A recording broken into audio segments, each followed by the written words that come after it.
In today's video, I'm going to teach you how to save a PSD as a JPEG in Photoshop. If you've finished designing something and you're ready to share it, upload it, or send it to a client, exporting a JPEG is a quick, widely compatible choice. I'll walk you through the exact steps and explain what each choice means so you get a clean, high-quality result without accidentally overwriting your original work. Start by opening your PSD file in Photoshop. Once your document is on screen, go up to the File menu and choose Save As. This tells Photoshop you want to create a new file based on your current document, leaving your layered PSD intact. In the Save As window, look for the Format drop-down and select JPEG.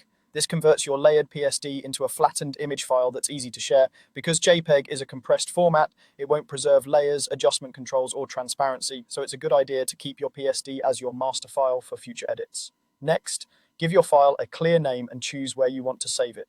Using a descriptive name like adding web or mark print at the end helps you keep track of different versions. Pick a folder you can find easily, then click Save. As soon as you do, Photoshop will open the JPEG options window.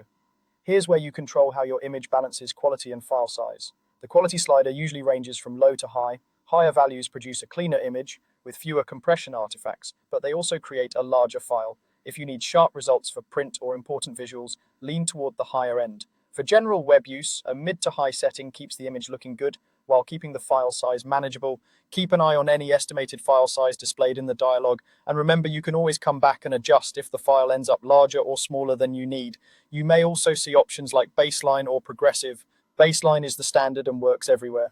Progressive loads in stages online, which can make large images feel faster to appear.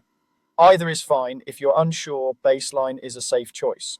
When you're happy with the quality setting, click OK to finish. Your new JPEG is now saved in the location you chose. A quick way to confirm is to navigate to that folder and preview the image. Be sure to keep your original PSD for future edits and use this JPEG for sharing or posting.